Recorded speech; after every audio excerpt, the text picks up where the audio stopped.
Buenas tardes a todos. Me da gusto que haya concurrencia para el desarrollo de la sesión. Fue un espacio que veníamos pensando desde hace tiempo en el Departamento de Investigación Educativa de la SEM y que nació un poco de la idea con la intención de abordar de manera global algunos temas de educación en educación superior. Desafortunadamente en medicina muchas veces nos llegan los modelos filtrados sin un contexto global del modelo, sino más bien la interpretación de algo que se aplicó en medicina, va bajando y se hace la adecuación, pero muchas veces perdemos de vista el contexto global. Entonces, un poco la idea de este espacio es poder compartir experiencias, intercambiar ideas, estemos los diferentes involucrados, docentes, directivos, alumnos, y que de alguna manera nos permitan conocer las diferentes visiones del proceso. Creo que en ocasiones podemos estar un poco sesgados en el sentido de que desde nuestra trinchera como profesores podemos creer que todo está operando o se diseñó de la mejor manera y a lo mejor la visión que tienen los estudiantes realmente no concuerda con la visión que tenemos nosotros. A lo mejor hay elementos de mejora que de alguna manera por la experiencia, al ser una actividad constante y demás, pues en ocasiones pasamos de largo o simplemente nos guiamos por ciertas tendencias del libro que a lo mejor nos aplican a la realidad que los estudiantes viven. Al final les vamos a pedir que nos ayuden con un pequeño formulario con la idea de ir generando un registro para poder tener contacto con ustedes para las sesiones subsecuentes. Creo que es importante contextualizar por el tema de hoy la parte de la evaluación educativa. El concepto ha evolucionado en las últimas décadas, si partimos desde los años 40 con Tyler, donde el concepto de evaluación estaba muy circunscrito a esta parte de los objetivos de aprendizaje y verificar a través de este primer escenario de evaluación el qué tanto se cubrían o no se cubrían estos objetivos que estamos planteando. Posteriormente, ya no solo es la contrastación del objetivo, sino ya entra esta parte de la intencionalidad, donde aunado a ver si se cumple o no se cumple este objetivo de aprendizaje, se integra esta parte de la determinación del valor o mérito. ¿A qué me refiero con esto? Puedo tener un grupo donde todos los alumnos saquen 8 y realmente el nivel de desempeño es variable. El mérito, la atribución, las competencias que desarrollan son diferentes. Ese es un segundo escenario. Posteriormente, ya hacia la década de finales de los 60, principios de los 70, se integra esta parte o esta idea de las audiencias. Las audiencias donde de alguna manera el resultado ya no se circunscribe al espacio formativo del aula, sino de alguna manera ya da cabida también a la parte de los programas institucionales, a la realimentación, a la parte de las autoridades, a ver cómo está operando mi currículum, y se amplía ya más en un contexto no solo de evaluación del aprendizaje, sino de manera más formal hacia la parte de lo que es la evaluación educativa. Y hacia finales de la década de los 70, dos de los principales autores en el campo de la evaluación, Daniel Stofflenbein y Michael Scriven, manejan dos elementos que creo que son postulados básicos en términos de lo que es un buen proceso de evaluación. Nos dicen que todo proceso de evaluación, en primer lugar, debe de ser útil.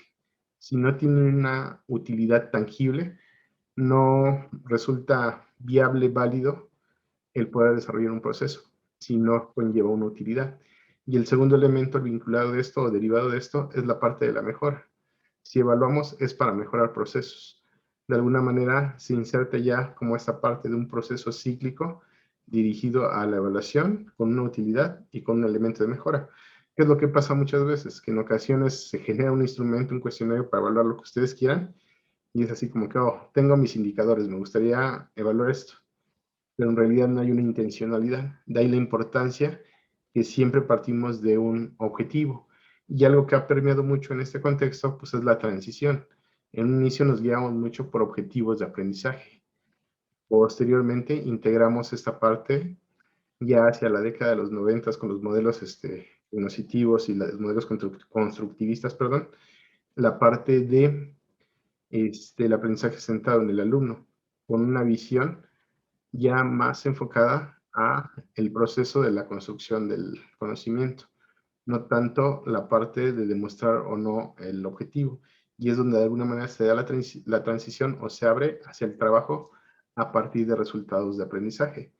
Posteriormente nos centramos ya más en la parte de los atributos, en épocas recientes, atributos de competencia vinculados a muchos de los planes a partir del 2000 para acá, que ha sido la tendencia con modelos basados en competencias o por competencias. Esa es más o menos la evolución global en términos del concepto de evaluación, y yo añadiría quizá lo que pudiera ser una quinta generación, donde se centra más en procesos autónomos, donde el papel del evaluador únicamente es como un asesor y busca una evaluación integrativa, que sería como la visión de los modelos de última generación, centrados más en esta parte de la visión por competencias. Ahora, creo que algo que ha permeado y no se ha modificado desde el inicio es esta parte de las evaluaciones estandarizadas. De alguna manera, la evaluación estandarizada se ha generado en el afán de buscar la objetividad dentro de la evaluación, lo cual, si lo vemos, a veces tiene una visión muy reduccionista que nos lleva simplemente a la evaluación de aspectos de memoria y deja de lado aspectos fundamentales como lo que serían las competencias genéricas, que no se tocan en ningún plan de estudios. En la mayoría de los planes de estudios no voy a encontrar una materia que me hable sobre relaciones interpersonales, sobre habilidades de comunicación, sobre resolución de problemas, sobre toma de decisiones, que de alguna manera conllevan el desempeño del profesionista ya en el campo laboral y facilita su inserción. Pero yo en realidad no estoy tan convencido de esto. Es esto del impacto del COVID. Nos forzó a migrar a escenarios en línea o a ambientes virtuales de aprendizaje. ¿Cuál es el problema con esto? Creo que lo único que ha hecho, y es una crítica que he hecho de manera constante, es replicar los patrones de los modelos presenciales, donde básicamente pues partimos de lo que es algún material.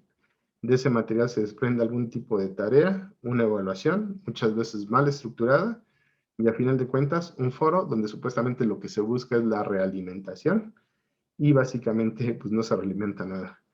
Y es un modelo que ha permeado, realmente no se está haciendo un uso eficiente de los recursos en línea. Para iniciar, quisiera hacer un primer planteamiento. Como sé que a veces es difícil, pues lo voy a marcar de manera directa. Me gustaría que Juan Manuel nos comentara un poco en términos de en qué momento nos encontramos a su consideración en términos de lo que es la evaluación educativa y concretamente vinculado a la parte de la evaluación del aprendizaje. ¿Qué nos podrías comentar al respecto, Juan Manuel? Ha dejado, creo, el hecho de que todavía no hacemos nada con esa información. Por desgracia no se tiende a mejorar, ¿no? Son solo requisitos. Y lo acabas de mencionar justo ahorita tú también, Fernando. COVID nos agarra muy mal parados, didácticamente, muy mal parados, pero en evaluación con las mismas deficiencias, ahora a distancia. Eh, Se entra, por ejemplo, tengo ejemplos del TEC de Monterrey, en donde se estaban preocupando por la parte de seguridad de sus pruebas y contratando, ¿no? Hicieron un ejercicio de contratación de un software de una compañía de inteligencia artificial que detectaba que si el alumno movía de más los ojos o si pasaba gente para ayudarle o muchas otras cosas. Entonces, se ha tenido, el mismo Moodle te permite hacer, no ese tipo de cosas, evidentemente, pero calificaciones como incluso ya de texto, ¿no? El punto con esto es que tenemos avances tecnológicos, sí, pero seguimos en pañales en cuanto a los que sostiene una evaluación, que no es otra cosa más que metodología, que no es otra cosa más que teoría educativa, ¿no? Entonces, creo que ese es nuestro punto ahorita, por desgracia, en pleno siglo XXI. Así es. Ok. ¿Alguien más que quiera comentar al respecto?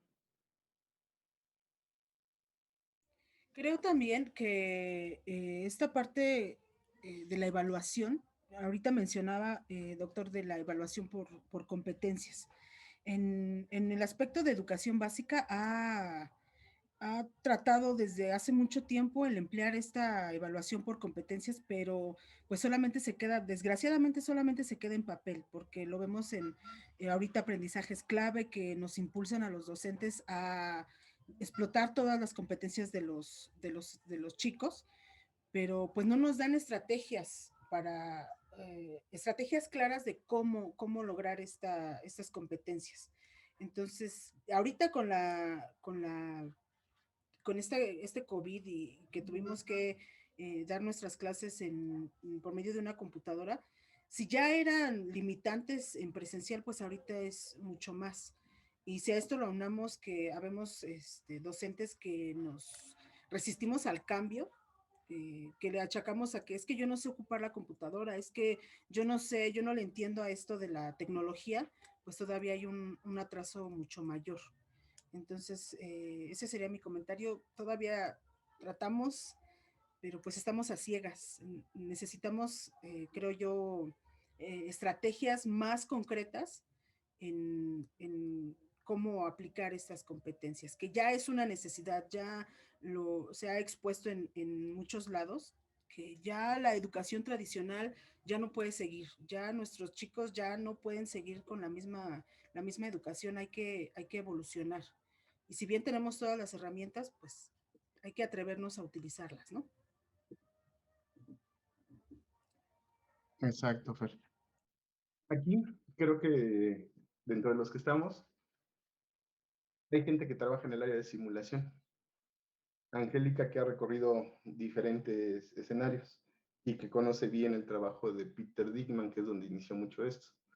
¿Qué tanto de esto se podría recuperar? La parte de simulación a través de Dickman en el contexto aula. Bueno, creo que aquí un punto importante es que, bueno, como bien se comentó, a partir de la pandemia, pues nos hicimos muchas preguntas de cómo estábamos evaluando, ¿no? A través de la simulación clínica, una gran fortaleza en la evaluación es que nos permite, pues precisamente en estos momentos, tener escenarios en los cuales, pues desde la universidad o desde la escuela, la facultad, etcétera, podemos nosotros recrear estas situaciones que muchas veces en el área clínica no se puede realizar, ¿no? ¿Cuál es el problema que tenemos en México? Pues que tenemos cerradas, ¿no? Los centros de simulación o algunas áreas. Quienes las tienen abiertas son los hospitales o algunos centros de salud que tienen simulación clínica. Algunas universidades, por ejemplo, yo donde me encuentro en La Salle, ya apenas el día de ayer iniciamos prácticas, pero creo que permite el voltear a ver a la simulación más que una metodología de enseñanza en el cual el alumno puede aprender habilidades, destrezas, competencias, poderla ver también como una estrategia, así lo puedo ver yo, para también evaluar, ¿no? Para poder evaluar y ver al alumno en una forma más integral, comportamiento, actitud, cómo se expresa ante un paciente, cómo hace una habilidad y demás. Y creo que la pandemia ahorita nos permitió precisamente el que pudiéramos explotar mucho más esta metodología. Peter Dinkman maneja mucho la simulación para nivel de psicología, ¿no? Sobre cómo realmente dar el debriefing, cómo llevar al alumno desde la parte psicológica. Este, en medicina lo ocupamos mucho, ¿no? Pero creo que simulación, más que el tener a un robot enfrente de mí o hacer algún tipo de estrategia, la parte psicológica tiene un papel muy importante porque si sabemos guiar al alumno para tener un aprendizaje y posteriormente poder evaluarlo, creo que es donde más podemos nosotros explotar esta metodología y es una buena herramienta, por así decirlo, en estos momentos para nosotros poder voltear a ver una forma de cómo poder evaluar, ¿no? Okay. Y sobre todo en el contexto que comentábamos al inicio de las pruebas estandarizadas. Si nos damos cuenta, en preescolar, el niño trabaja por competencias. Cada niño tiene un desarrollo distinto, lo que busco es igualarlo, motricidad gruesa, fina, habilidades de preescritura básicas, todo esto. Entro a la primaria y empieza el examen estandarizado. Desde las pruebas PISA, todo esto, muchas de las evaluaciones que se vienen realizando. Secundaria es lo mismo, preparatoria es lo mismo. En la licenciatura, pues lo vemos con los alumnos en el caso de medicina desde los primeros años, y no es exclusivo de medicina. Yo les puedo decir, ya que he dado clases en pedagogía y en psicología, pasa lo mismo. Es un aprendizaje memorístico. donde casi como dice María Caso, regurgitan la información para vertirla sobre el examen.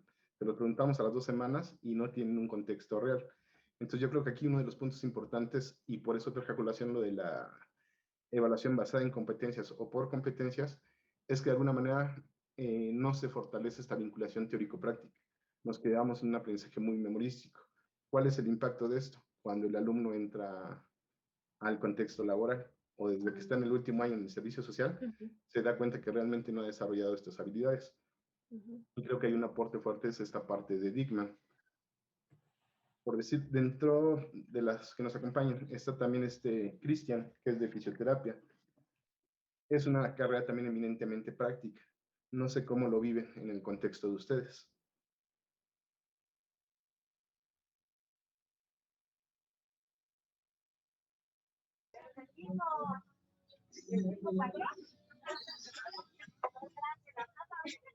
Yo me voy a salir porque ni los estoy pelando. ¿A quién? Ese es mi profesor de...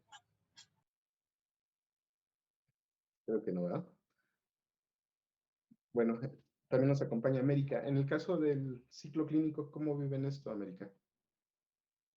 Sí, hola, buenas tardes. Pues la verdad es que hemos hecho la reflexión sobre ahorita cómo es la manera que se está evaluando en los hospitales y nos hemos llevado, la verdad, una sorpresa porque a diferencia de antes de la pandemia, donde desde luego en la clínica cada profesor tiene sus instrumentos de evaluación, si es que los tienen, y hay quienes nada más porque asistes al hospital o porque estás en el pase de visita ya tienes 10. O sea, la manera de evaluar en la clínica es muy heterogénea. Sin embargo, ahora que estamos con clases a la distancia en las sedes hospitalarias, curiosamente, muchos de los alumnos ahora ya los mandan con 10, ¿no? O sea, de por sí los promedios se inflan mucho en los ciclos clínicos, a diferencia de las básicas, ¿no? Que todo el mundo le tiene miedo a anatomía, a fisio. Bueno, cuando ya llegan a los ciclos clínicos las cosas cambian, pero ahora con la pandemia todavía más. Entonces, la pregunta aquí que nosotros, pues la verdad nos hemos hecho es, cómo los están evaluando ahora, ¿no? Si a lo mejor cuando estaban en el hospital les ponían a realizar algún procedimiento para poder evaluar alguna habilidad o alguna destreza, ahorita eso no está ocurriendo. Entonces, todo queda en lo que decías, Fer, al inicio, en cuestiones meramente cognitivas, puras cosas de memoria y que al final, bueno, lo vamos a ver en el momento en el que los alumnos realicen un examen profesional o que incluso, pues bueno, ya como parte de una atención médica, pues hay todavía ciertas deficiencias en cuanto a las habilidades, las actitudes, porque bueno, pues también eso es algo importante, ¿no? La relación médico-paciente.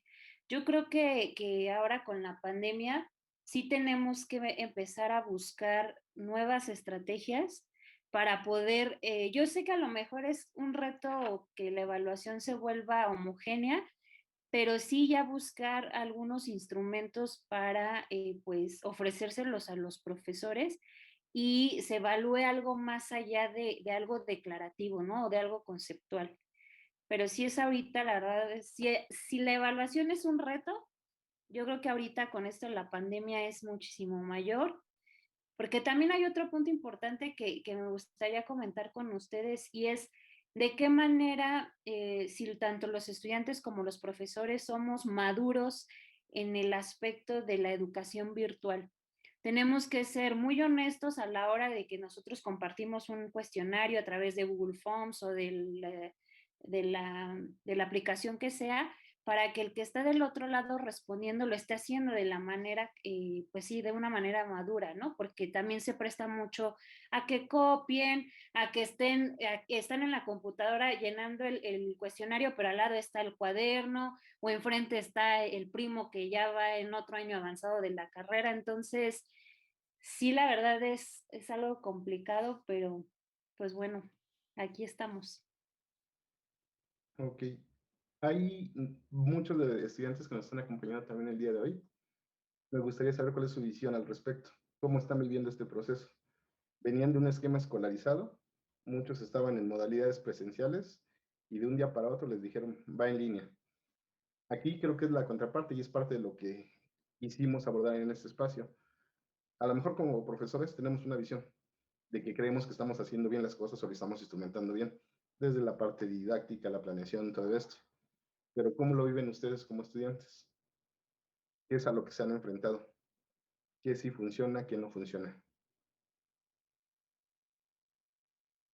¿Quién se anima?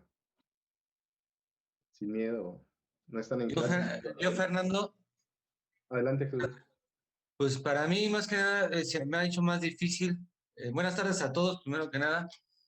Se me ha hecho muy difícil, Fernando, porque yo para empezar, pues yo soy una persona que antes de ingresar ahorita a la carrera, pues tenía más de 30 años de no estudiar y entonces agarrar una computadora de por sí, cuando eran presenciales, luego pasé las tareas y todo eso se me hizo difícil. Luego viene lo de la pandemia y esto, pues, de verdad, se me ha complicado muchísimo, de verdad. A veces me desespero, me da así como mucho estrés, de verdad, porque no es fácil, no es fácil. El encierro, el estar aquí. Entonces, como dicen ustedes, ahorita estaba explicando, ¿no? Ustedes dicen o piensan estar haciendo bien las cosas y eso es correcto, pero de aquí para allá se ve de otra manera, lo percibimos de diferente manera, como que, no sé, el método de estudio que se ha estado dando, se ha complicado. Luego las tareas, los exámenes, luego los maestros, pues yo sé que hacen lo que es posible, ¿no? Entre ustedes, pero sí como que nos mandan mucha información, poca enseñanza, es la verdad. Y no sé qué perciban los demás, pero, eso es lo que yo puedo decir. Okay. Eso quedó un poquito dentro del contexto de lo que ha sido la evaluación tradicional y las clases tipo conferencia, clases magistrales. Creo que aquí la mayoría de las carreras, o de los que estamos aquí, estamos vinculados a carreras más prácticas o teórico-prácticas. ¿Cuál es el problema con esto? Que pues no es tanto el saber de memoria, sino es el cómo aplico. Uno de los elementos que manejan los modelos más recientes de competencias es la parte de la transferencia del conocimiento. ¿Qué tanto eso que a lo mejor el profesor me lo explicó de cierta forma, contexto de psicología, a lo mejor me lo explicaron en el área educativa, yo lo puedo migrar o trasladar al contexto clínico, al contexto social? Muchos son estrategias que las puedo ir diversificando, pero muchas veces como estudiantes no tenemos esa visión. No vemos que hay una estructura curricular donde las materias tienen una seriación, una secuencia, y casi, casi hasta que salimos, que estamos en el último, en el penúltimo ciclo de la carrera o semestre, nos damos cuenta de que pues, hubo huecos que dejamos. Y a lo mejor fue toda una línea de formación vinculada a mi perfil profesional. ¿Cómo ven eso? Sin miedo, no nos vamos a comer, no es examen.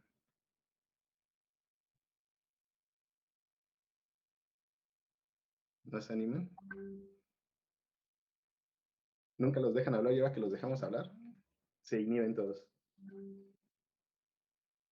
Bueno, Yo creo que parte mucho de los profesores, ¿no? Porque hay algunos profesores que no, a lo mejor ellos con sus recursos piensan que dan bien la materia, pero no para todos nos queda clara la materia o los conocimientos que ellos tratan de transmitir. Y ahora con esto de la pandemia, pues peor, llevamos un año y meses en la casa y con clases en línea, entonces se ha complicado mucho más el poder ir hilando materia con materia, porque antes estábamos en línea y ahora que estamos con estas clases que pues a veces parecen pláticas o conferencias magistrales en lugar de clases, se ha hecho mucho más complicado. Y la parte, por ejemplo, en psicología de estar haciendo prácticas, pues es prácticamente imposible porque no podemos tener a un paciente tal cual y que alguien nos esté supervisando en directo. Entonces eso también es un riesgo, no sé, igual me imagino que para medicina es un riesgo que estés atendiendo a un paciente y el otro médico esté del otro lado del mundo en una cámara, ¿no? O sea, se me hace algo bastante difícil de lograr, sobre todo nosotros que manejamos personas, ya sea en lo psicológico o en lo físico. En efecto, mucho de lo que se da en medicina se da también en psicología. El aprendizaje es por modelamiento. Mucho de lo que aprendes viendo al profesor, prácticas y demás. Yo en mi caso soy egresado de la FE Zaragoza, es un sistema modular. Ahí desde el segundo semestre de la carrera tenemos práctica. Con ratita, pero empezamos con práctica. A partir del tercero ya empezamos con niños.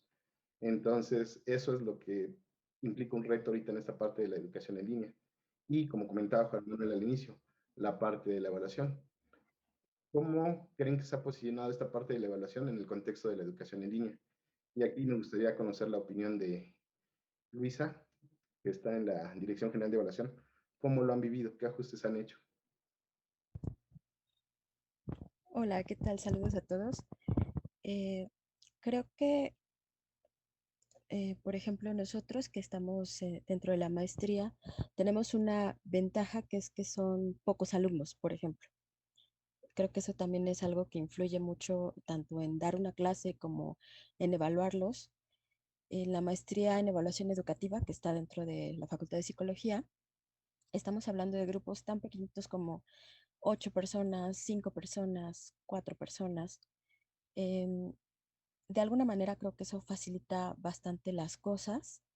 La otra cuestión es que no necesariamente en todos los aspectos se hace una evaluación a través de un examen. Precisamente como tenemos poca gente, es más fácil solicitar un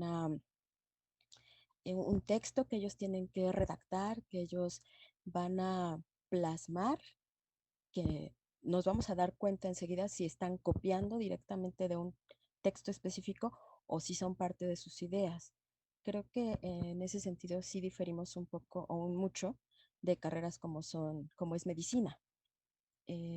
Entonces, la otra ventaja es que también tenemos los objetivos a los que queremos que los alumnos lleguen, qué es lo que deben aprender, qué es lo que deben comprender. Y en las sesiones que tenemos con ellos por este medio, por Zoom, es mucho de estar interactuando e intercambiando opiniones, haciéndonos preguntas. Eh, Me imagino que también en eso diferimos un poco con algunos de los que están presentes ahorita. No sé si por ahí también va el asunto. Yo ahí la diferencia principal la ubico en la parte de pregrado y posgrado, lo que les comentaba. En el pregrado seguimos con las evaluaciones estandarizadas. Aquí algo que me gustaría rescatar de lo que comenta Luisa es esta parte del trabajo, a lo mejor un portafolio, algo que yo genero. Muchas veces nos vamos sobre la idea de las evaluaciones estandarizadas. Incluso en medicina los alumnos lo piden porque lo ven como una forma de prepararse para el ENEO, donde nada que ver las preguntas. En psicología pasa algo similar. Los evalúan mucho con evaluaciones de opción múltiple, porque se gradúan por EGEL, pero pues las preguntas de opción múltiple que hace el profesor nada que ver con las preguntas del EGEL. Y mucho de esto tiene que ver con la parte de la supuesta objetividad, de que creo que a partir de una prueba estandarizada es el mismo estándar para todos y la evaluación es homogénea. Cuando en evaluaciones como esta que plantea Luisa, hay un elemento muy importante que casi nunca tomamos en cuenta, la parte de los indicadores de evaluación. Yo puedo tener criterios para evaluar, un portafolio, un ensayo, diferentes elementos, y me permite evaluarlo de manera equitativa. Y eso le da cierta objetividad a mi evaluación. No es a simple criterio del profesor de que el alumno que participa más, por default tiene 10 y el que participa menos tiene 6. Y eso creo que lo vemos mucho en la mayoría de las carreras. Hay alumnos con promedios altísimos, casi de 10. En las privadas, aquí no me dejarán mentir, muchos meten las materias en línea, salen con un promedio altísimo. Son materias que las cursan en 5 semanas. Realmente, si vemos el aprendizaje contra el de un alumno que metió las materias de manera presencial, pues nada que ver. No es lo mismo que usar una materia en modalidad escolarizada regular 54 horas a una ejecutiva de 20 horas a una en línea de 5 semanas. El contenido es el mismo. Realmente en 5 semanas no creo que alcancemos a desarrollar lo que está diseñado originalmente para 54 horas de clase. Sobre esta lógica, un siguiente punto. ¿Cuál sería la perspectiva y las tendencias que ven en la evaluación? Y aquí, si nadie se anima, me gustaría regresar con Juan Manuel, que es de los que creo que está más vinculado a esta parte. Sí, Fer, de nuevo, está interesante lo de la tendencia, porque la diferencia que acaban de comentar, tanto Luisa como tú, respecto a pregrado y posgrado, e incluso en carreras tan saturadas como son medicina, o como puede ser la misma psicología, o como puede ser ingenierías. El, yo te diría que la tendencia más bien es seguir educando profesores, o sea, no preveo que haya un desarrollo técnico tecnológico que nos pueda sacar de un embrollo que toca arreglar de una manera epistémica diferente, ¿no? El punto aquí es también enlazado con la parte de formación docente, eh, y de cómo conceptualiza el propio docente esa evaluación. Como tú bien dices, hay muchas estrategias, hay muchas herramientas que se pueden utilizar cuando son grupos pequeños, ¿no? El punto es cuando eso se masifica y no hay cómo hacer una realimentación de un ensayo o de de algo un poco más, digamos, no tan de memoria, no tan de elección de respuestas, y el tiempo que tenemos o que se tienen los profesores para poder calificar eso, pues es muy cortito. Si tienes 50, 100 alumnos a través de tus diferentes ocupaciones como profesor, pues vas a vivir una cosa un poco inmanejable, ¿no? Entonces, hay que enseñar a los propios profesores a seleccionar sus instrumentos en la medida de que reflejen el isomorfismo que guarda lo que quieren educar con lo que van a evaluar. Y entender siempre que son submuestras de conocimientos o de habilidades que no necesariamente tienen que preguntar siempre todo, ¿no? También es una tendencia muy común a que los profes quieran preguntar todo lo que vieron, y tampoco es el caso. Se requieren solo indicadores y eso está bien. En el sentido, sí, técnico, pues yo no preveo realmente que nos vayamos a bajar de este asunto a distancia en un muy buen rato, ni siquiera ya con una pretendida normalidad. Por lo que en algunas universidades creo que lo que se está haciendo es justo afinar, por ejemplo, la parte de pruebas a gran escala mediante otros recursos que sí son técnicos, como pruebas adaptativas. Igual, les comento del TEC porque yo tengo, a pesar de que es una escuela particular, tengo muchos referentes de que están haciendo un montón de cosas, puesto que pueden, por la capacidad monetaria que tienen. Ya están tratando de desarrollar sus pruebas adaptativas para muchos contextos, apenas van para allá. Ya al menos logramos sacar una o dos, lo cual ahorra mucho tiempo, recursos y esfuerzo en la calificación, ¿no? Que eso permite, sí, abordar poblaciones muy grandes. Y con las chicas, pues yo diría que es seguir educar, ¿no?, a los profesores para que puedan utilizarlas, ¿no? Como la parte de calificación de ensayos, de respuesta construida, instrumentos de respuesta construida, es lo que trataríamos de buscar allí. Ok. Angélica y luego Isaac. Sí, yo ahorita con lo que he estado escuchando con la participación de todos, creo que, bueno, a mí me ha hecho reflexionar todo esto que estamos viviendo en diferentes aspectos, ¿no? Creo que el hecho de vivir una pandemia y que esto nos ha hecho reflexionar hacia dónde vamos y cómo estamos haciendo las cosas, creo que llegó un momento en que estamos pasando por un equilibrio, ¿no? Desde decir, híjole, pues nos agarró en curva, es algo que no esperábamos, y creo que tal vez estamos, pues a lo mejor ya aceptando, porque no nos queda de otra, algo que muchas veces no es lo más correcto. Yo he escuchado mucho en varias conferencias de no, es que la parte virtual y la parte en línea y si se puede y tenemos que hacerlo porque así es, pero la realidad es que pues no hay cosas que de verdad yo me he puesto a pensar y no se puede porque no se puede, o sea, a mí se me hace imposible. Yo, por ejemplo, en la parte de simulación, por más, o sea, por todos estos meses que han pasado, no encuentro la forma en cómo enseñarle a un alumno a palpar un abdomen y que sienta, que perciba cómo se siente, ¿no?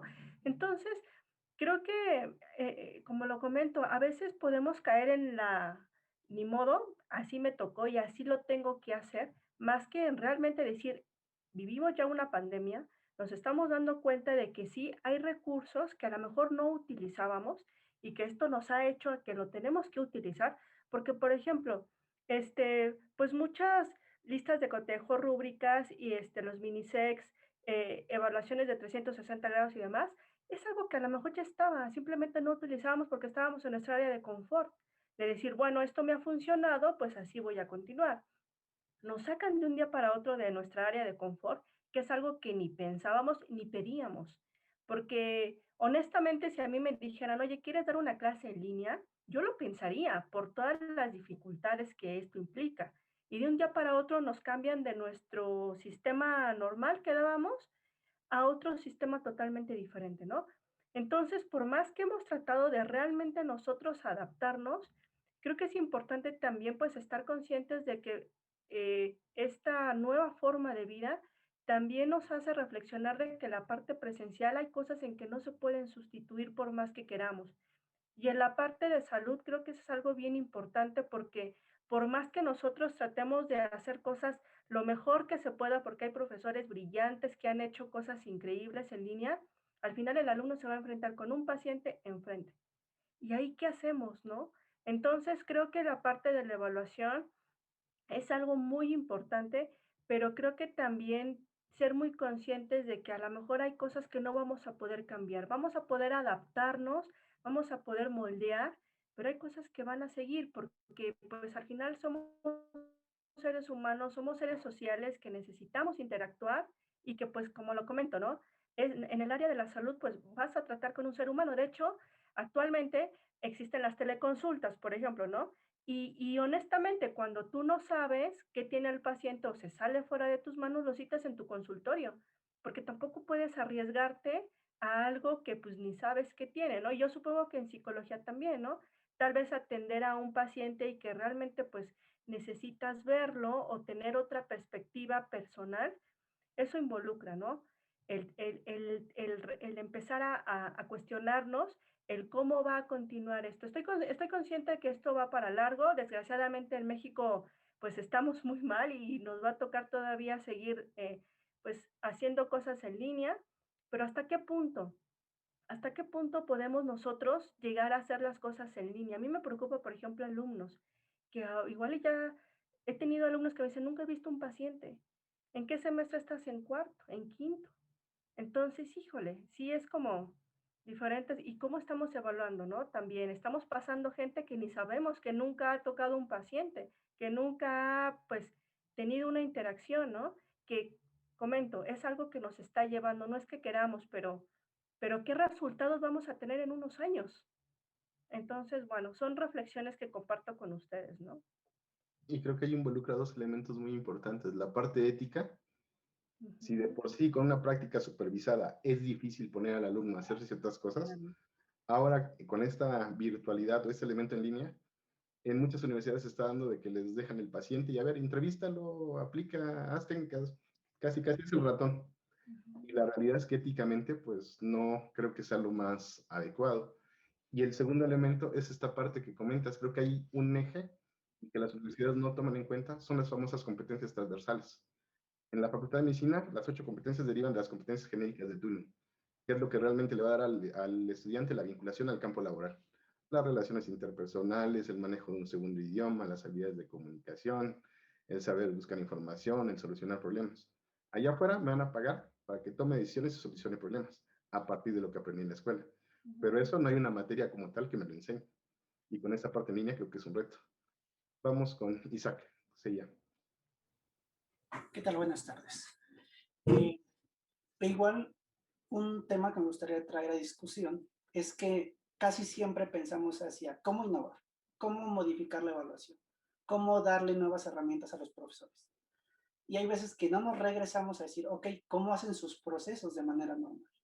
Y retomo un poco lo que decía el doctor Juan Manuel hace rato de, si no hay una metodología de evaluación dentro de nuestros cuerpos colegiados, pues va a ser muy complicado que después queramos introducir una nueva. Entonces, yo escucho a mis ex estudiantes que actualmente están en clínicas, ¿no? Y es como, ok, ¿cómo los evalúan a ustedes? Y es como, bueno, nos hacen hacer 30 mapas mentales, uno por clase de cada uno de los temas, y eso es en lugar de la práctica clínica. Y entonces esos mapas mentales tal vez ni siquiera son evaluados, o sea, son un requisito para asistencia, para hacer un examen, ¿no? Entonces es como, ok, estamos migrando nuestra educación presencial a una virtualidad ante pues todo lo que conllevó este episodio, pero en la parte de evaluación no hemos encontrado herramientas o un fundamento para modificar nuestra práctica. Pues tal vez también tendremos que regresarnos desde cómo evalúan mis profesores y si lo hacen bien o bueno, tal vez no si lo hacen mal, ¿no? Porque nadie lo quiere hacer mal, sino qué tanta precisión hacen en sus procesos de evaluación. Y en relación a eso yo me atrevería a decir, y desmiéntanme, que en México tenemos un rezago así fácil de 20, 30 años en relación a lo que hacen en otros países. Simplemente aquí en la facultad hace un año empezaron a traer el modelo de Fernández de la Universidad Complutense como, oh, wow, lo último y demás. Es un modelo que se generó en 2007 y apenas llegó a la facultad. En la sesión del seminario de investigación se hablaba de esto, de las evaluaciones en línea, de las redes sociales y todo esto. Igual así como que, oh, wow, eso el doctor José Muñiz lo está trabajando desde 2014, 2012. Y son dos ejemplos nada más por citar de elementos tangibles que se han visto aquí en la facultad. Y yo creo que eso tiene que ver mucho con la visión en relación a esto que comenta Isaac, de cómo nos hemos casado con ciertos esquemas. Seguimos trabajando en muchos casos por objetivos de aprendizaje. Los objetivos de aprendizaje vienen desde la década de los 40 con Tyler. Por ahí de los 90, cuando empezó a permear la parte del cognitivismo, la parte del constructivismo, empezó a permear hacia la parte de resultados de aprendizaje. Dijimos, bueno, ya es un indicador un poquito más claro. Del 2000 para acá empieza esto de la tendencia de los modelos por competencias o basados en competencias, donde trabajamos sobre atributos de competencias. Atributos que muchas veces ni siquiera sabemos definir, porque no estamos definiendo ni siquiera lo que son los indicadores de evaluación que queremos. Entonces, la evaluación ahí es donde se desliga. Y es algo que discutíamos ayer con las chicas de servicio social, que muchas veces hay una incongruencia. Lo que me dice el perfil, con lo que me dice mi programa de estudios, con lo que me enseña el maestro y con lo que me evalúa. Realmente no hay un match entre todos estos elementos. Y en el caso de medicina, si le anexamos las evaluaciones departamentales, pues por eso la inconsistencia de que con el profesor salen bien altos y en el departamental salen súper bajos. ¿Alguien más que quiera comentar al respecto sobre este punto?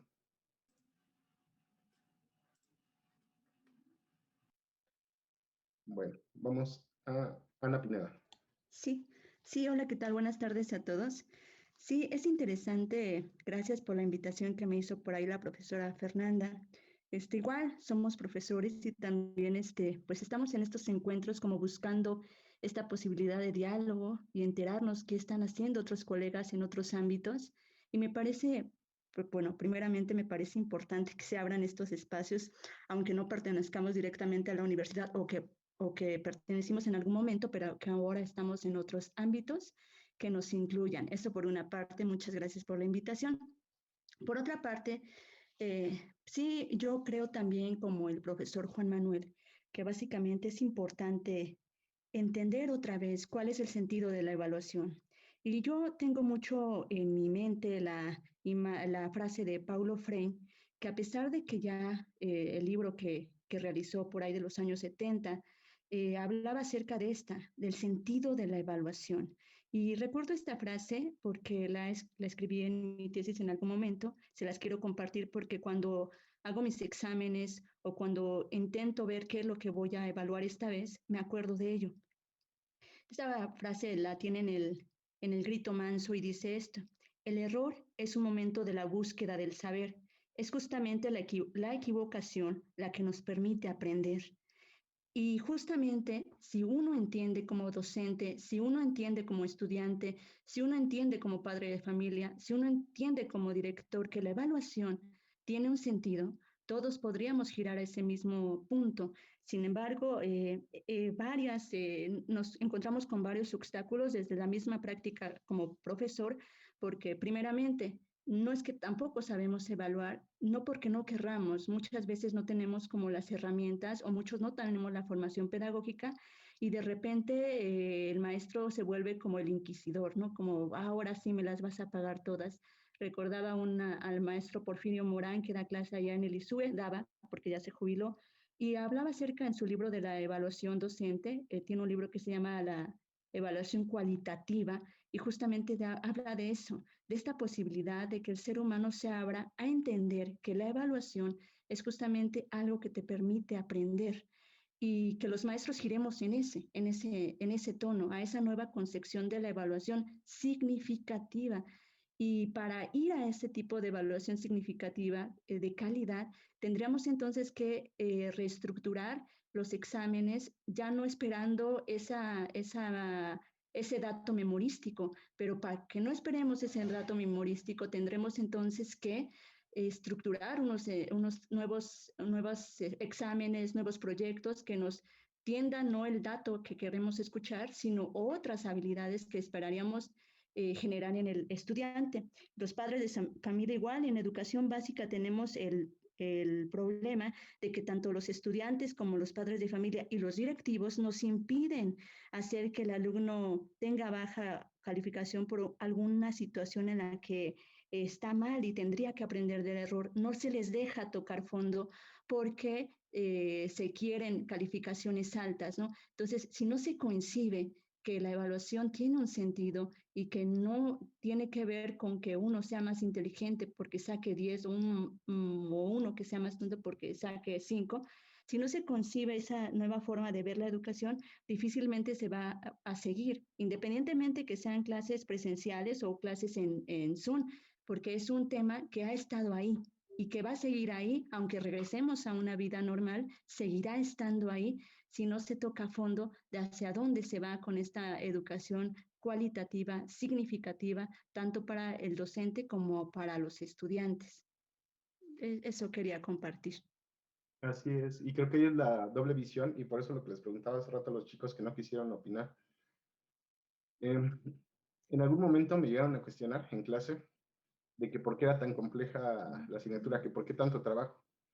Y mi respuesta fue, a mí me pagan porque ustedes aprendan, no por venir a pasarlos con 10.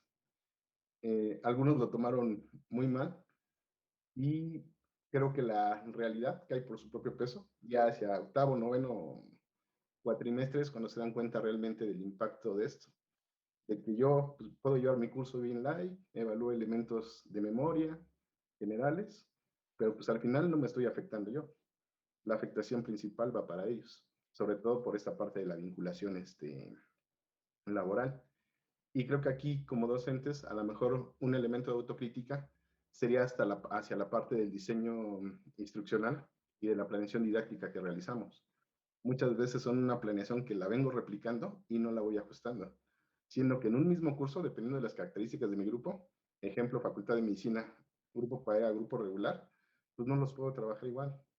El mismo grupo me marca una dinámica distinta, no en términos de los contenidos son los mismos, sino de las estrategias de cómo lo voy a impartir. Y muchas veces para el alumno y para el profesor, esta parte formativa se restringe únicamente al espacio aula.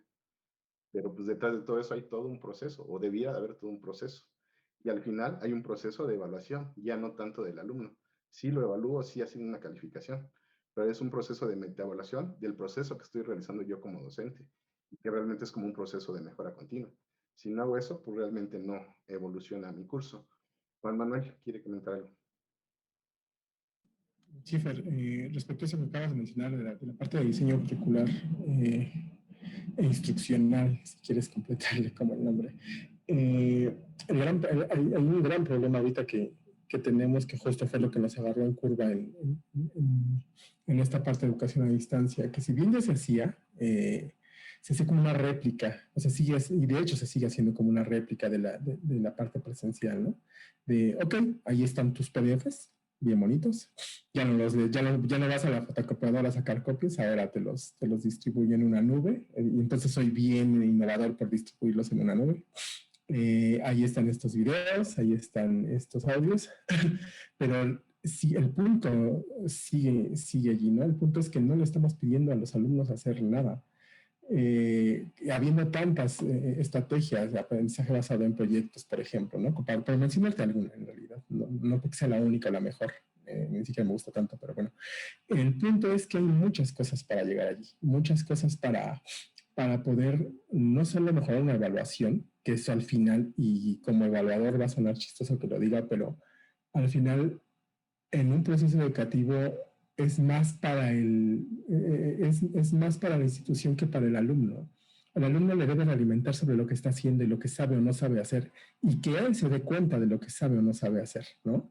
Ya en otros temas más metacognitivos, creo que ese es el gran, o debería ser uno de los grandes temas en evaluación, que te permitan darte cuenta de que no sabes algo y de que te permitan entonces poner manos a la obra y decir, ok, no sé de esto, tengo que saber, tengo que poder hacer algo más, tengo que buscar información, tengo que pegármele a alguien que sepa hacer las cosas, ¿no? En el sentido de conocimiento procedimental, que concuerdo completamente con la profesora Angélica, que ahorita la verdad es que yo tampoco veo cómo caramba se le puede hacer para esa práctica, ¿no? Necesario en muchos casos, en la gran mayoría de las carreras. No se requiere, pero en otras tantas como medicina, como sobre todo las orientadas a la salud, esta distancia necesaria que tenemos que evaluar unos de otros, pues impide obligadamente, a menos que estén en un contexto hospitalario, por necesidad propia del hospital estar allí, impide que se pueda realizar esta enseñanza. Entonces, el tema de la evaluación para mí tendría que ser secundario en estos tiempos al tema del diseño instruccional. Y ahí los pedagogos tendrían mucho que poder aportarnos para decir, ok, utilizamos unas estrategias que te permitan no hacer un examen, ¿no? Que no tengas que subirles un PDF a fuerza, que sean otro tipo de vías de construcción de conocimiento para que al final la evaluación sea significativa o tenga algún sentido para el alumno, y no solo para la institucional, insisto, que se vuelve en un llenadero de números. Fíjate que en relación a esto, María Caso, en esto de sus microrevoluciones, comenta que en la actualidad los alumnos están no tienen tiempo para aprender, están preocupados por acreditar. Parafraseado, de alguna manera lo dice así. Y me pasó apenas, en relación a esto de las estrategias que comentas. Estoy dando en la maestría en West Hill, maestría en educación, una materia que tiene que ver con TICs, y en el temario por ahí se les ocurrió poner tarea como tema Word, Excel y PowerPoint.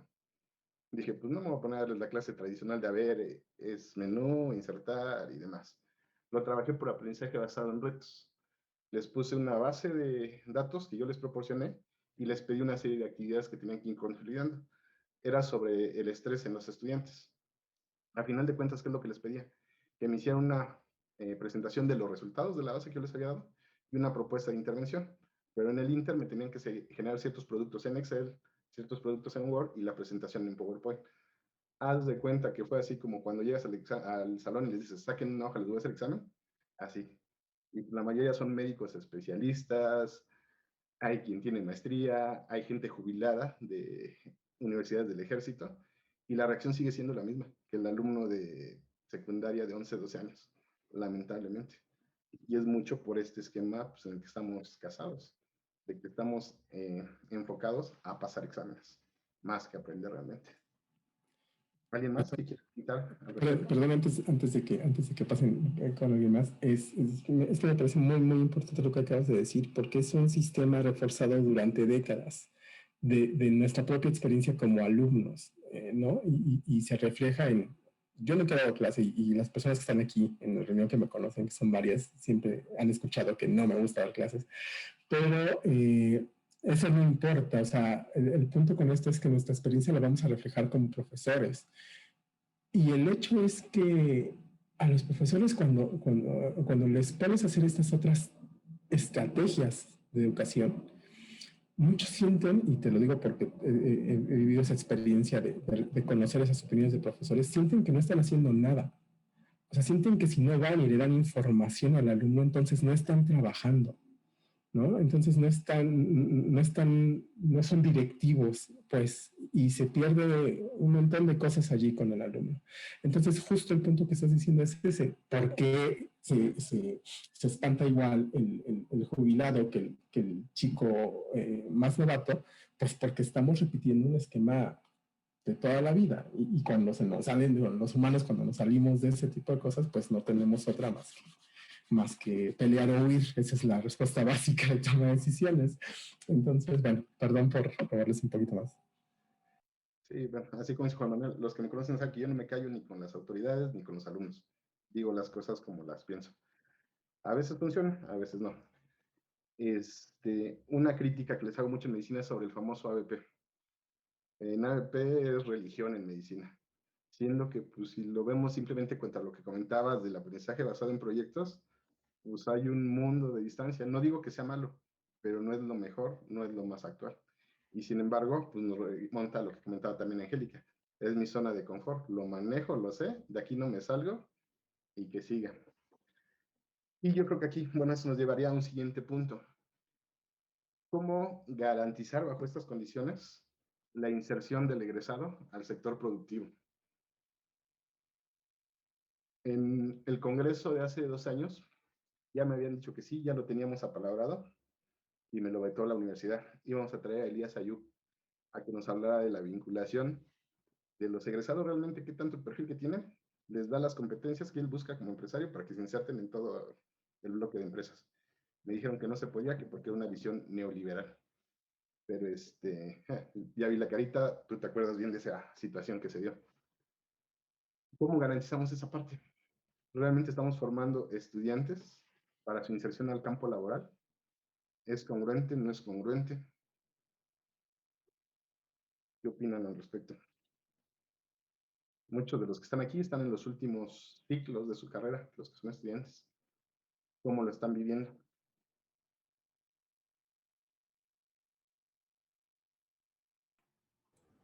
Bueno, pues yo en lo personal, la verdad sí siento que tengo hago algunos rezagos en cuanto a la carrera, porque realmente, o sea, nuestro aprendizaje es así, solamente son, por ejemplo, ahorita que la modalidad es en línea, realmente pues solamente es que muchos de los profesores lo único que hacen es generar la lectura de las diapositivas y un poco de explicar sobre el tema y se queda, ¿no?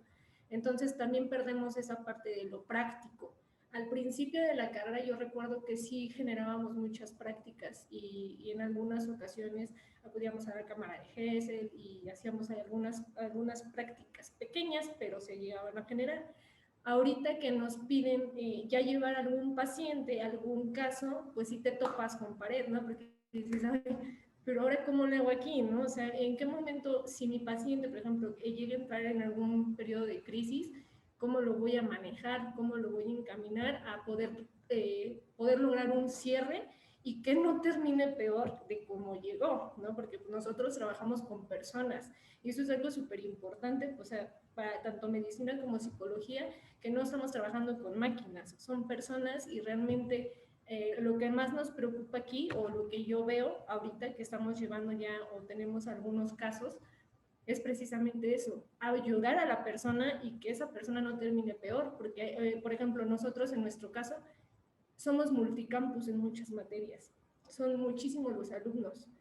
No, nada me garantiza que el profesor esté generando una evaluación objetiva a lo que yo le estoy enviando, porque somos muchísimos, o sea, somos muchos a comparación de a lo mejor otros cuatrimestres, que puede ser un maestro para cada campus, ¿no? Para cada universidad.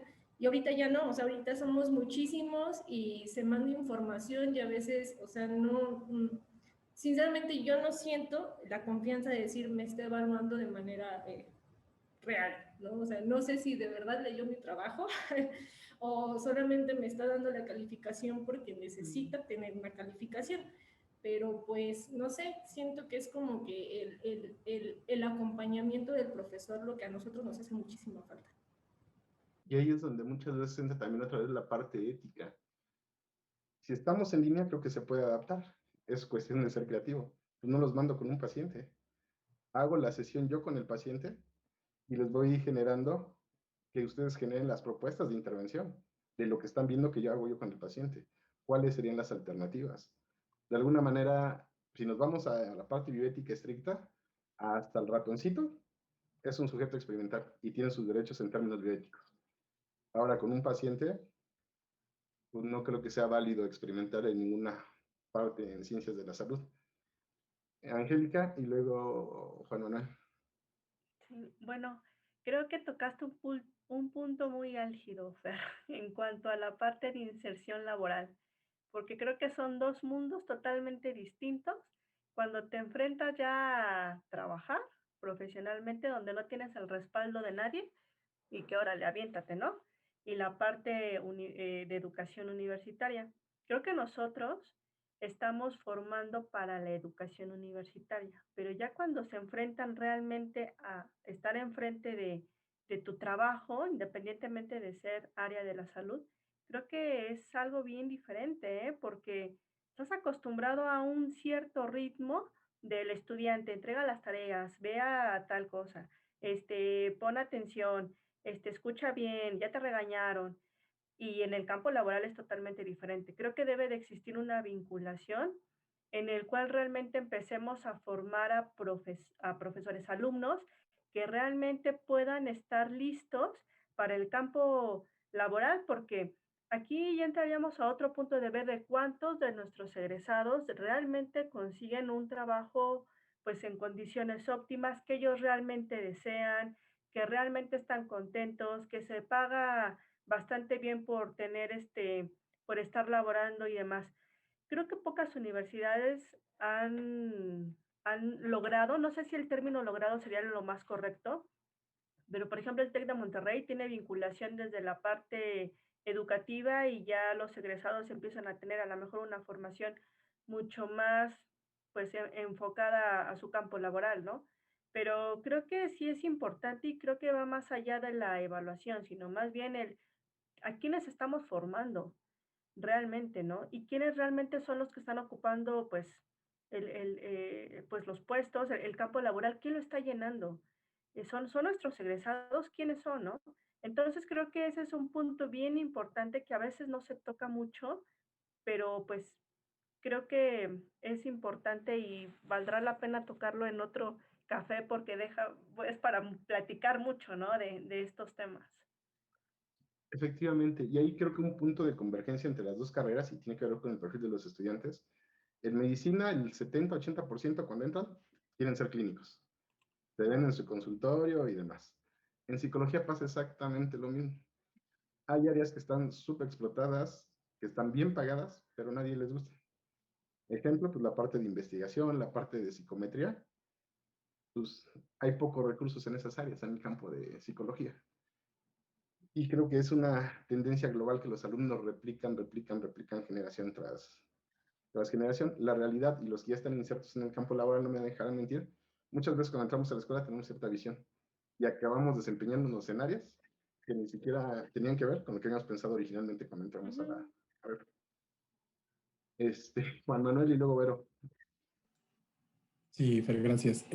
Sí, bien importante esta parte que dices. Me acuerdo mucho de la anécdota que platicas.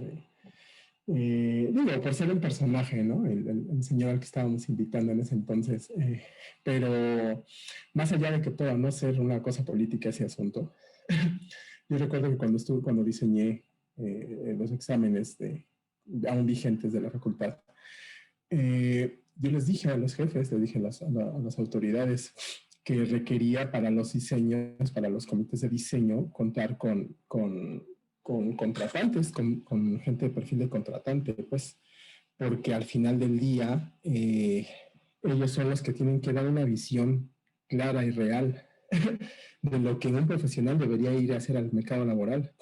Acá podemos meterles materias hasta el cuello y prácticas hasta el cuello, pero al final del día, insisto, hay alguien que va a decir, sí me sirves, suena feo, pero así es la vida. Sí me sirves para el mercado laboral y sí me sirves para hacer esto que tienes que saber desarrollar y te voy a contratar a ti, entre otros, ¿no? Pues es una competencia. La realidad profesional es que es competitiva. Entonces, tiene que ver con la evaluación, por supuesto, creo, porque también importa lo que hay allá afuera, yo siempre le he dicho a todo el mundo que conozco de otras universidades que la UNAM es una burbuja y bien difícil de de salirte de esa burbuja. Somos endogámicos y estamos protegidos desde muchos lados, ¿no? Como estudiantes, como académicos, incluso a veces como trabajadores. Cuando te enfrentas a otros contextos laborales, otros contextos educativos, te das cuenta que las cosas son mucho más difíciles que los que se plantean en la UNAM, e incluso en medicina, ¿no?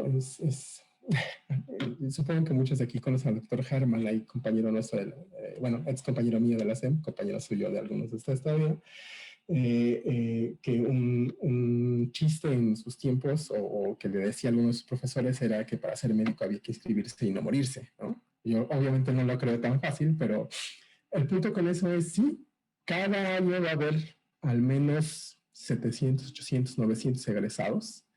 La mayoría de ellos va a insertarse en algunos lados del sector público, sobre todo si van a residencias, pero otros tantos no. Y es ahí el punto donde está. ¿Qué se les está o no se les está enseñando y qué se les está o no se les está evaluando para con seguridad decir y aventarlo al mercado de volar y decir, yo te aseguro que este chico sabe hacer esto que digo, ¿no? Esto que dice el plan de estudios. Ese es el punto con la evaluación. Les comentaba a algunos chicos de psicología hace tiempo, el año pasado salió un estudio del promedio de ingreso de los egresados de psicología con maestría. El promedio a nivel nacional es de 12,000 pesos. Ingreso, licenciatura con maestría. No estoy diciendo que que todos van a ganar eso, evidentemente hay salarios mucho más altos, salarios mucho más bajos. Y aquí creo que un punto crítico de lo que comentas es esta parte de la calificación que está sobreestimada, sobrevalorada. Les decía igual, yo en mi caso pues tengo la mención honorífica, el promedio y todo esto. Nunca me preguntaron en ningún trabajo desde que egresé si tenía mención. ¿Cuál era mi promedio? Más bien es, ¿qué sabes hacer? Aquí para el puesto requiero A, B, C, D. ¿El cuánto sacaste? Me vale gorro. Y creo que esa es una constante y se ve desde el periodo de formación. En el caso de medicina, tenemos los exámenes de avance académico. Hubo un tiempo que hacíamos el cruce, fase práctica, fase teórica, a ver cómo salen los alumnos. Y no hay ni 40 alumnos que salen altos, de promedio 1,000 alumnos que son, en las dos fases. Que digan, sabe mucho y lo aplica bien. La mayoría o memoriza muy bien, sale muy alto en la parte teórica, pero salen bien bajos en la fase práctica. O viceversa. El alumno que a lo mejor ahí va con promedio de 7 es el que mejor lo sabe aplicar. La realidad es que el promedio no garantiza nada. Y creo que ahorita le rompí su corazoncito a varios. Vero. Hola, deja ver que se pueda prender la cámara, estoy en eso. Hola, bien, tratando de contestar esta parte de los egresados, mi visión era UNAM, todo UNAM, pero cuando me mudo a Guanajuato como profesora, la visión cambia. Esta visión que yo le digo y le comenté en su momento a mi analista, en aquel momento, fue de, me salí del centro, que era del centro de México, por decirlo de una palabra, no tanto el centro, pero la Ciudad de México, que es un mundo aparte, y llegué a un estado, y sí, la visión es otra. En cuanto a los egresados, algo que a mí me sorprendió es que una universidad mucho más pequeña que la UNAM, digo, nosotros en psicología, ya digo nosotros, acá en León, tenemos en total 300 alumnos, 340, en toda la carrera. No se compara con el mundo de gente de la UNAM, para nada. Entonces el seguimiento es distinto, el acercamiento es distinto, porque son menos alumnos. Esto que nos ha ayudado a tener un contacto más cercano con ellos, a saber qué están haciendo. Si bien la universidad tiene el programa de egresados y todo esto, y les preguntan, tornan, suben y bajan, nosotros tenemos la oportunidad de saberlo por ellos, porque es un mundo más pequeño. Y esto ha ayudado. ¿Y qué ha ayudado para que se puedan insertar, o qué ayudaba? Un centro de prácticas. Desde el primer semestre, ellos iban a este centro de prácticas y fungían desde contestar el teléfono para hacer la cita hasta hacer el expediente. Ya cuando tomaban área, hay 4 áreas, estoy en psicología, la taquillera, bien lo dijo Fer, que es clínica.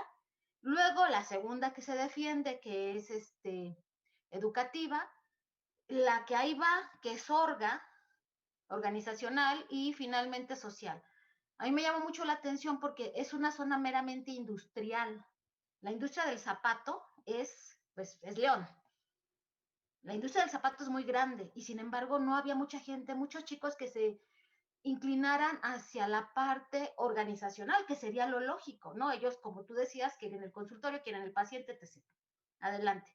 Entonces, cuando salían y veían que el compañerito que había estudiado orga se insertaba rápidamente y ellos tenían que terminar aceptando un trabajo de orga, era venir y pedir un curso de actualización para poder ingresar. Pero ya es hasta que salen que se dan cuenta de eso. ¿Qué fue el mal plan de todo eso? Ese centro era utilizado por primarias, secundarias, el sector industrial, pacientes de clínica que iban y pedían un apoyo, ya había cuotas de recuperación y los estudiantes de psicología daban con supervisión de profesores, talleres, prácticas para los niños, escuela para padres, todo esto que yo oí muchas veces en Ciudad Universitaria, que nunca vi porque nunca me interesó, realmente yo me dedicaba a la investigación, acá sí se hacía y generaba dinero. Entonces por ahí algún brillante administrador de nivel rectoría se dio cuenta de que ese centro da dinero y no da poco, a pesar de que eran cuotas de recuperación. ¿Y qué es lo que deciden? Se lo quito al departamento de psicología, en aquel entonces Facultad de Psicología, y que dependa de rectoría. Así de, véngase. Esta historia me la contaron cuando yo llegué, porque cuando llegué y les dije, ¿qué es eso de prácticas? Y voy viendo lo que hacen y pues ya no era lo que había sido, empiezo a documentarme. Por azares del destino me tocó ser directora del departamento, y lo digo por azares del destino, porque así fue realmente. Y me entero de todo este chisme. ¿Qué pasó? ¿Cómo una decisión desde arriba, sin tener idea de lo que pasaba, simplemente porque este centro reportaba buenos ingresos económicos, le da la torre a todo? Y a nosotros nos meten un problema, ¿por qué? Porque ya los chicos no tienen esa parte práctica, que era muy valiosa y que era de donde los empresarios, de donde las escuelas públicas, privadas, decían, mira, puedo ir ahí, que es de la Universidad de Guanajuato, me van a dar un curso, y los chicos luego se iban a hacer servicio social y, digamos, no un 50%, que les gusta, un 40% se quedaba donde hacía el servicio social, se quedaban a trabajar, lo cual era bastante bueno. Hablando de educativa, orga y social. Clínica, esa sí es otra historia. Clínica era de consultorio la mayoría de las veces. Entonces, ¿cómo una decisión administrativa le da en la torre a todo eso? Y ahora nos vemos porque ya es mi problema, cuando terminamos de hacer el plan de estudios, que llegué en la última parte, le decía a la entonces director, ya quedó, ahora quiero ver quién lo opera. Y me reía. Y Karma me toca operarlo. Entonces estoy en eso, viendo cómo recuperar esa parte.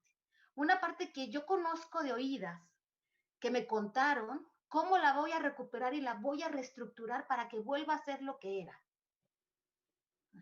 Entonces es sí, muy preocupante que los chicos salgan y que digan no sé hacer. Y para mí la respuesta, y después de soy evaluadora de CIES desde hace muchos años, hace como 15 años, 17 que soy evaluadora de CIES.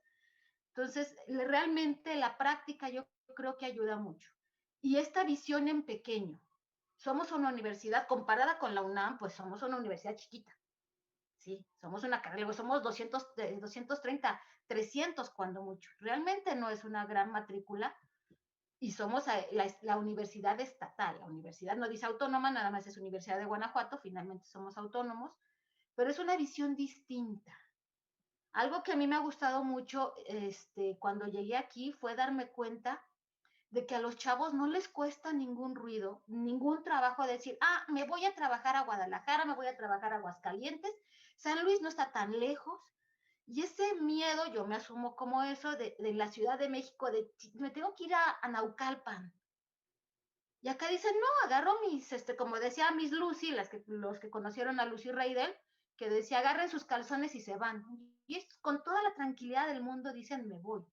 Encontrarme una comunidad estudiantil que viene del pueblito tercero de la Piedra Segunda hasta allá, y se vienen a rentar un cuarto de domingo a viernes, y luego se regresan al pueblito y regresan. Eso ha sido muy padre. Ver que esta parte, a mí me costaba mucho esta parte de voy a dejar la Ciudad de México, voy a dejar la UNAM, déjenme llorar un rato, y lloré un rato. Pero me decidí venir y el cambio es tremendo, es muy grande. Ahorita estamos basado en competencias, es el nuevo modelo educativo, y como en todas las instituciones me encantan que te dan el modelo educativo, terminas de hacer tu plan de estudios y te dicen, ¿qué crees? Ya lo cambiamos. Pues va de nuevo. Entonces todavía no terminas ni de operarlo, ni de ver cómo vas a hacer la cosa cuando te dicen ya cámbialo. Las calificaciones, acá el mínimo es 7. Entonces sí fue un shock así como de, a ver, espérense, ¿cómo que 7? Sí, aquí el mínimo es 7. Si sacan 6.9, besos bye. Entonces, esa es otra cosa que te impacta. La virtualidad es, ustedes, y ahora sí que puedo decir, yo sigo siendo chilanga, pero ya tengo que decir ustedes, les avisaron con tiempo. A nosotros el 18 de marzo del año pasado, domingo por la noche, sale el señor gobernador y nos dice, nadie regresa. Así, nadie regresa. Correos, teléfonos, nada. 3 días después me dan mi constancia de, y eres la directora en el café del Hotel Hudson, porque ya todo estaba cerrado. Entonces fue así, a la fecha yo no he pisado la oficina, o sea, yo no sé ni qué hay en esa oficina. Y fue de, ¿ahora para dónde? Contactar a los chicos, a pesar de que somos una comunidad pequeña, fue un triunfo. Los profesores era de mitad de semestre, ahora hazle como puedas, porque tienes que volverte virtual. Plataforma, ¿qué es eso? Zoom, Teams, Meet, todo eso lo tuvimos que aprender por nosotros mismos a la voz de ayer. Me acuerdo mucho, estábamos en pleno, y agárrate, Verónica, que en septiembre entrenó plan de estudios. Entonces fue bien lindo, me acuerdo algo, nos podemos quejar de muchas cosas, y algo que me enfureció mucho fue que estuve hablándole a los profesores, que no me contestaban porque pensaba que era banco, mi teléfono es del DF, y una profesora le preguntó que me había llegado el rumor de que no se había podido presentar con los alumnos, que no había trabajado con ella, estoy hablando de mayo, y me dice, ay, doctora, perdón, no he podido hablar con ellos, pero ahorita me pongo en contacto. Y fue de, querida, eso fue en marzo, estamos en mayo. ¿Qué onda? La ética, Fer. O sea, ¿qué rollo? ¿Qué está pasando? El miedo que tienen los chicos de hablar, que no hablan, y la toma de decisiones loca. Fue un semestre muy complicado, la evaluación, mudarla virtual, fue muy complicado, las quejas de todo mundo. Llega un momento en que uno dice, pues yo levanto las manos y te digo lo que me dice la universidad. Entonces, sí, es un mundo totalmente diferente. Cuando quieran venir a Guanajuato, es muy bonito Guanajuato, los llevo a donde venden los zapatos, ya sé dónde los venden, pero sí es diferente, es una visión más pequeña, somos menos, y muchos de los procesos, las facultades, no somos facultades, somos departamentos, se adelantan a la toma de decisiones de los administrativos. Y desafortunadamente los administrativos de acá, como los de muchas universidades, son eso, administrativos. No tienen esta práctica docente que tenemos los que estamos en la línea de fuego todos los días con ustedes. Y toman decisiones allá y luego te dicen opéralas como puedas. Y si les hablas de evaluación, te dicen, sí, nada más es la evaluación. Y la evaluación docente es un concurso, porque de eso va tu estímulo. Y la evaluación, si tienes reprobados, te llaman la atención. Y, o sea, es un mundo muy, muy, muy diferente al de la UNAM.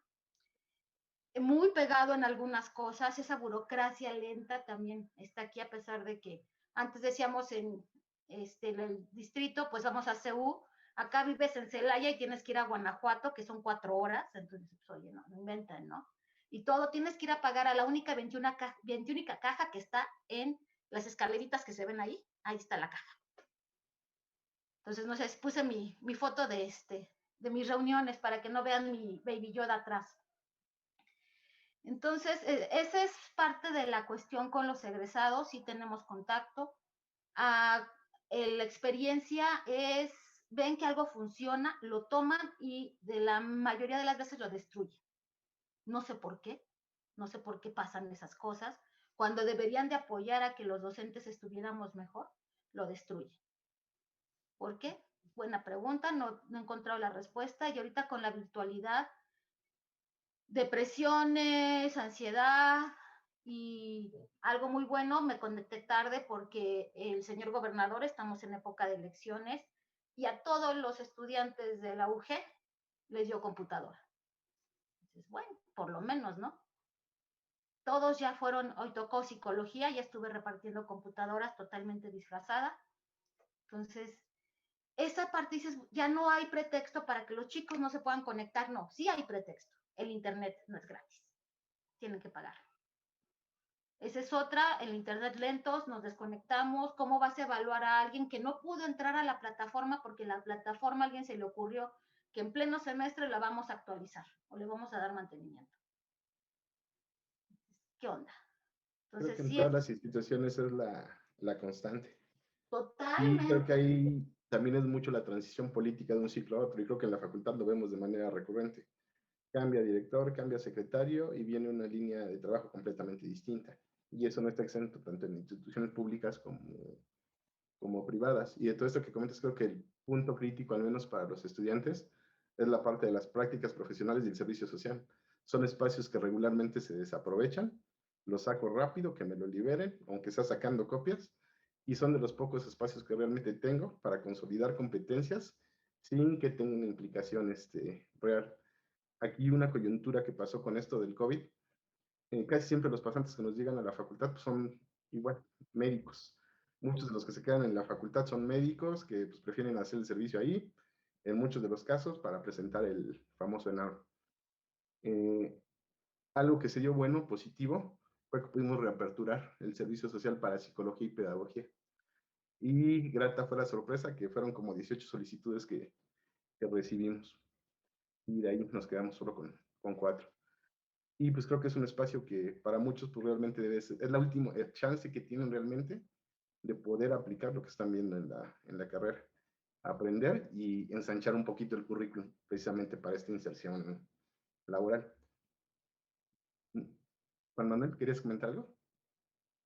Da la manita arriba. No, se quedó desde hace rato, pero pues ya que aproveché toda la palabra, sí, es increíble lo que acabas de decir y lo que comentó la doctora Reyes de este asunto político de que justo, ¿no? También hay un gran problema en evaluación ahorita mediada por las plataformas a distancia, porque ¿cómo le dices que a un chico que sacó X calificación cuando perdió 20 o media hora, minutos en la aplicación, ¿no? Y que no puedes hacer nada, o que se fue la luz, o que se cayó el internet? O sea, lo tiene, pero no lo admitió.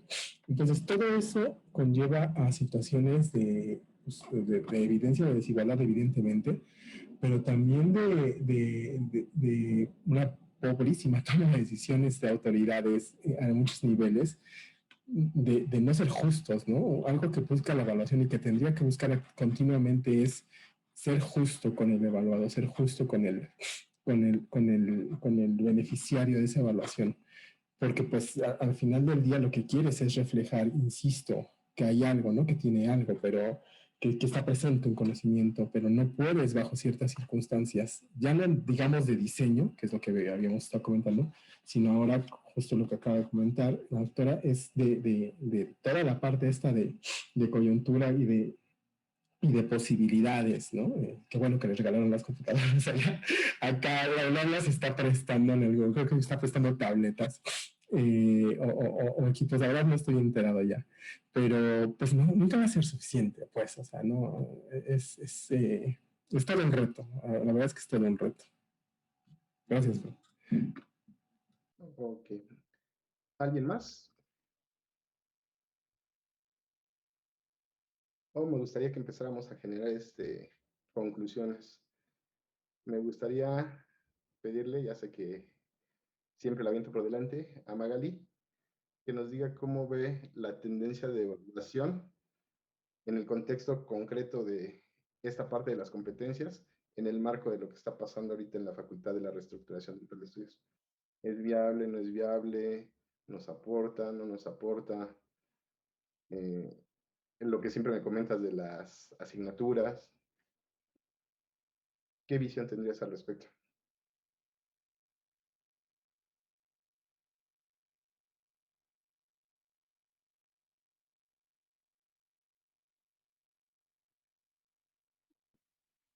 Hola a todos, buenas tardes.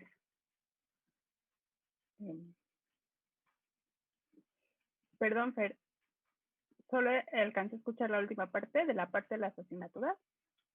Sí, tú y yo tenemos una visión en particular de cómo está estructurado el plan de estudios, de las limitantes que tiene para su instrumentación bajo un modelo por competencias. No. En términos globales, ¿cómo ves el caso de la facultad y en el contexto global esta parte de los modelos por competencias? ¿Es viable, no es viable? ¿Y qué implicaciones tiene para la evaluación?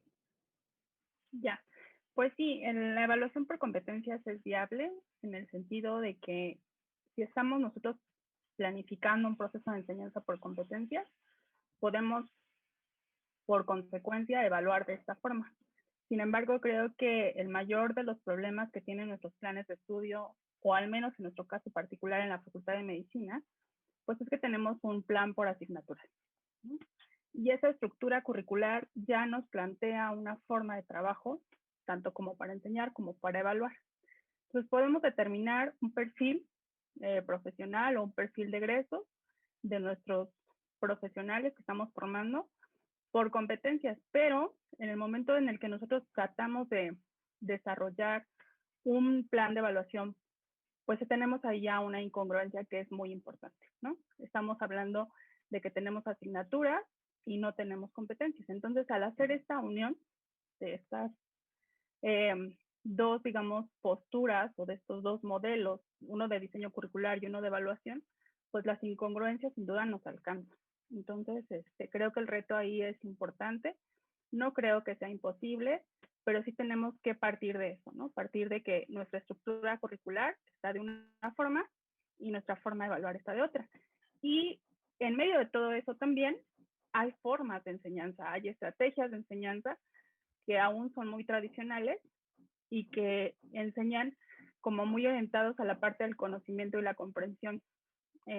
Y creo que eso también tenemos que tomarlo en cuenta, porque no debiéramos enseñar nada que no se evalúa y no debiéramos evaluar de una manera distinta a la que estamos enseñando.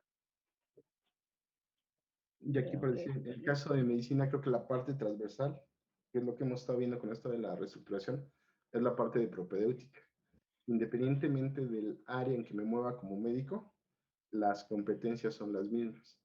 En el caso de psicología, me van a preguntar, ¿y qué pasa? Pues pasa lo mismo. Ahí las áreas troncales las maneja el mismo EGEL. En el EGEL les dan un área de intervención, un área de evaluación y un área de investigación. Paradójicamente, y por el tipo de competencias que involucra, la que tiene más peso es la parte de investigación.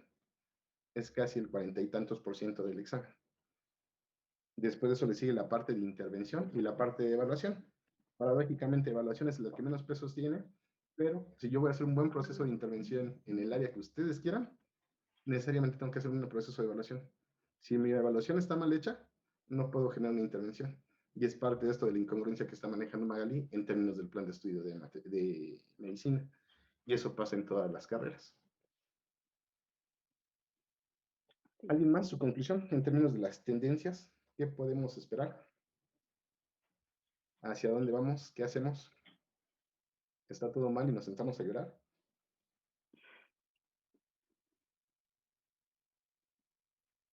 Pues yo pienso, profesor, que, bueno, a veces como alumnos nos hace mucho, tenemos que ser muy autodidactas, sobre todo ahorita con lo que está pasando, el no tener bien establecido cómo generar un modelo de investigación o incluso investigar ciertos temas que nos dan los profesores, el no saber usar mucho las mismas plataformas en internet y no tener el conocimiento de cómo buscar y qué información es la mejor o la información más certera que se puede encontrar en ciertas páginas para poder aprender también por nuestra cuenta, porque desafortunadamente por lo que ahorita se está pasando, pues no nos podemos quedar nada más con lo que nos dicen los maestros.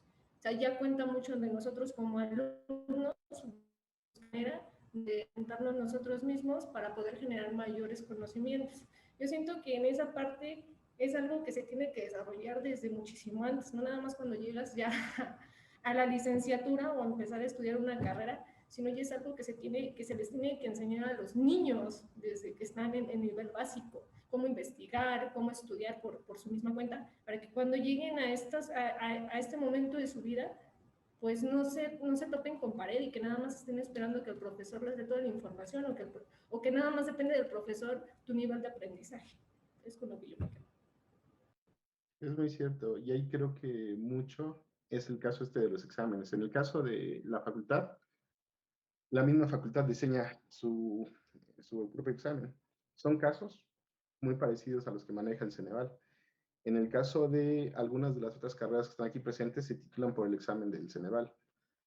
En muchas escuelas supuestamente les hacen exámenes tipo EGEL, donde no es más que la estructura de opción múltiple, pero siguen evaluando memoria en la mayoría de las preguntas.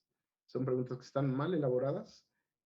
El uso erróneo de la taxonomía de Bloom, donde creo que por insertar un verbo ya estoy evaluando con cierto nivel de complejidad, cuando en realidad esa taxonomía se basa mucho en el proceso a nivel cognitivo. Implica un proceso de comprensión que implica un proceso de aplicación. El Ceneval tiene su propia taxonomía, que es un híbrido entre el tipo de conocimiento, se basa en la taxonomía de Sandra Castañeda, y el nivel de complejidad.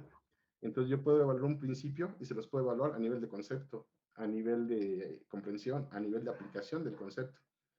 Y todo eso va a ser a través de casos que van dirigidos precisamente a la toma de decisiones y a la solución de problemas, donde al estudiante yo le voy a plantear a lo mejor que identifique cuál es la hipótesis diagnóstica, y mis opciones de respuesta, las 4 van a ser hipótesis diagnósticas, pero de acuerdo al contexto del caso, solo una es la que aplica.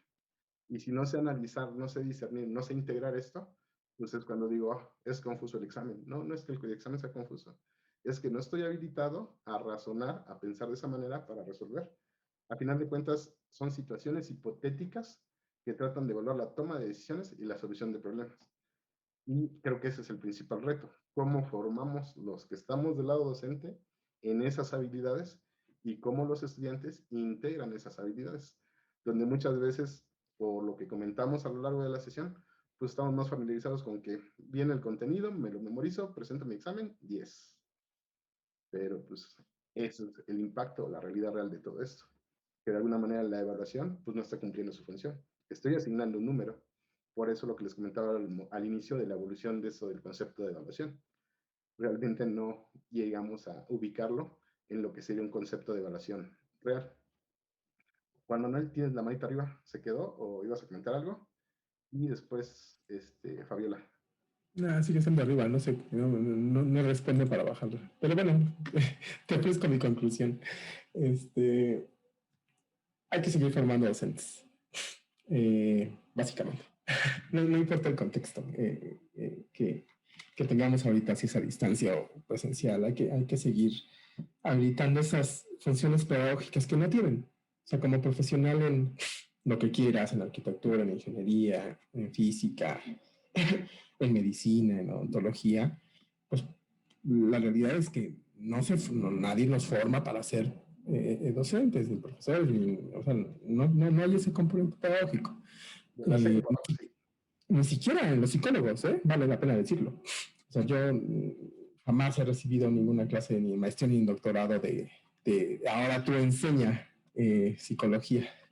Respeto mucho a la gente que lo hace, por cierto. Luisa ha sido una de mis mejores maestras en la vida. Pero la realidad es que no sucede, o sea, no te forman para hacerlo y tienes que desarrollarlo. De hecho, los chicos que no ubico exacto quiénes son estudiantes aquí presentes, pero una buena manera de aprender es tratar de explicártelo a ti mismo y de enseñar. O sea, esa es otra manera de aprender. Y será una competencia que también tengan que desarrollar, no solo la didáctica, sino también la de evaluación. Todos tenemos que evaluar nuestras intervenciones o intervenciones de externos. Tenemos que evaluar usualmente eficiencia de alguna cosa en la que estamos involucrados, entre tantas otras que se pueden evaluar. Por lo tanto, también desarrollar competencias en evaluación es importante. para profesores, para profesionales, para otros pares y para chicos, ¿no? A veces para mí sería mi conclusión. Gracias, Fer. Y hay una autocrítica para que vean que es para los dos lados. Habitualmente, en modalidad presencial, poníamos a los chicos a exponer mucho. Y los criticábamos de cómo exponían. Autocrítica. ¿Cuántos docentes tienen ahorita que únicamente les den las diapositivas a través de Zoom? Ahí dejo el punto. Fabiola y luego Luisa. Hola, buenas tardes a todos. Pues aquí mi experiencia de docente, hace ratito estaba mencionando una alumna que debería ser desde antes, ¿no? Enseñarles a hacer cuadros, resúmenes y todo. La próxima semana inicio curso en el Colegio Militar de Ciencias de la Salud, donde en mi entrevista de trabajo justamente me preguntaron si les iba a enseñar eso a los alumnos, porque muchos no sabían ya un nivel técnico y un nivel de licenciatura. Entonces, partimos del hecho donde me voy a enfrentar a alumnos que no saben ni siquiera hacer un resumen, un cuadro, pero la estructura del diseño curricular es tan cerrada que en ningún momento menciona que los alumnos deben de aprenderlo. Sin embargo, si quieren evaluarlos con eso. Entonces, me quedo como docente, ¿cómo voy a saber cómo son? ¿Cuáles son sus habilidades? ¿Y en qué momento les voy a dar estas herramientas? Cuando el curso está centrado casi por minutos, ¿cuántos minutos cada tema? Entonces, sí es así de, ¿qué hago con ellos? Como docente. Y como alumno del otro lado, digo, ya, y mi profesor me va a saber enseñar, me va a explicar y me va a decir cómo quiere que haga mi carpeta de actividades para final del curso haber aprendido, no haber aprendido, porque aquí lo que único que parece es que desean pasar, desean recibir el grado académico, en este caso militar que sigue, y si aprendieron o no aprendieron, pues quién sabe, pero van a llegar a ser jefes a las áreas que son, entonces está difícil, tanto para ellos como para uno, está muy difícil. Ok. Luisita. Bueno, pues yo entre mis conclusiones creo que retomo algo que mencionaba Juan Manuel, la experiencia de los pedagogos. Yo no soy propiamente docente, solo apoyo la docencia y evaluamos docencia, pero creo que uno de los puntos es que como profesores se tiene un programa establecido de una asignatura, que obviamente de forma original, la mayoría ha sido presencial. Y el punto número uno como profesor creo que es evaluar, ahora sí, hacer un trabajo de evaluación de cuáles de esos temas que están en el programa todavía puedo darlos o enseñarlos a través de estos medios electrónicos. Cuáles no, cuáles necesito otro tipo de apoyos o cuáles requiero modificar para que realmente haya este proceso de enseñanza-aprendizaje. Creo que eso es por un lado. Y muchos, como bien dice Juan Manuel, no tenemos esta experiencia de pedagogía y es algo de lo que vamos aprendiendo. Tanto Fer como Juan Manuel como Vero, bueno, saben que mi jefa es pedagoga, entonces ella es la que nos jala las orejas en este sentido, ¿no? Entonces sí es muy importante si contamos con un apoyo de este tipo.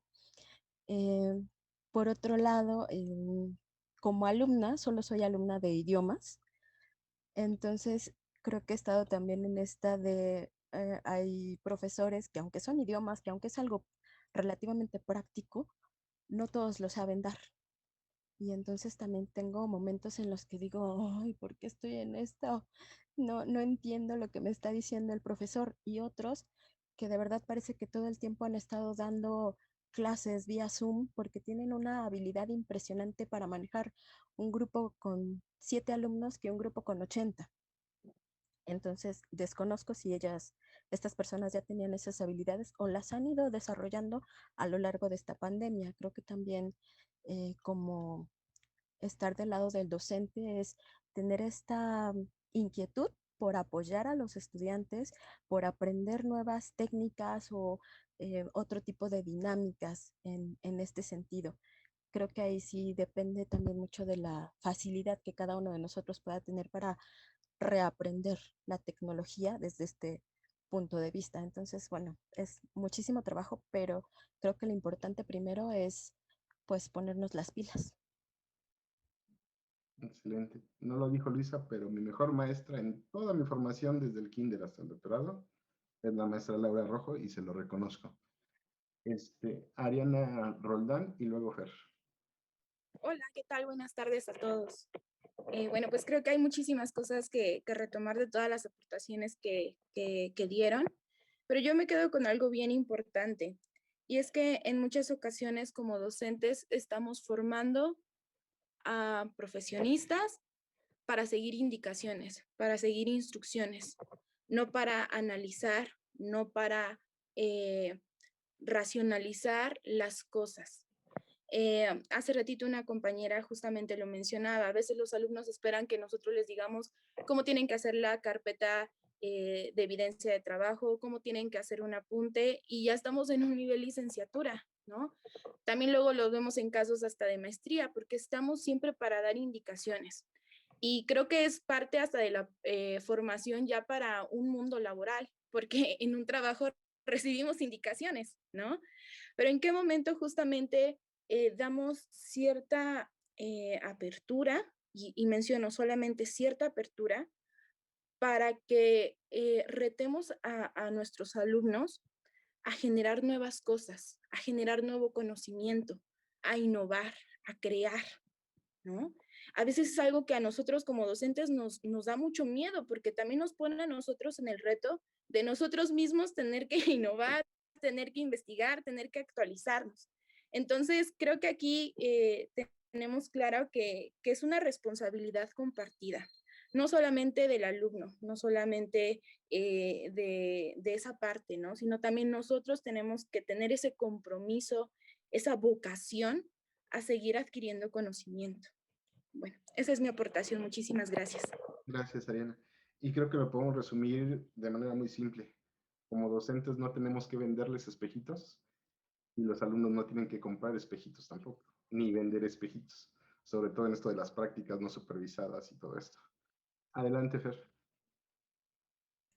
Pues sí, primero, muy interesante todos los comentarios que se están tocando aquí. En mi caso, desde mi lado como docente y como alumna de la carrera ahorita, pues me gustaría mucho resaltar entre tanto los comentarios que se dijeron, el compromiso de los alumnos. O sea, mi compañera Abigail decía que nosotros tenemos que investigar y tener esa cosquillita de seguir aprendiendo como alumnos, que no nos los dicen desde educación básica, que comparto el comentario de ella, que sí debería ser. O sea, desde educación básica, primaria, secundaria, media superior, hacer a los niños partícipes o hacer a los chicos partícipes de su educación.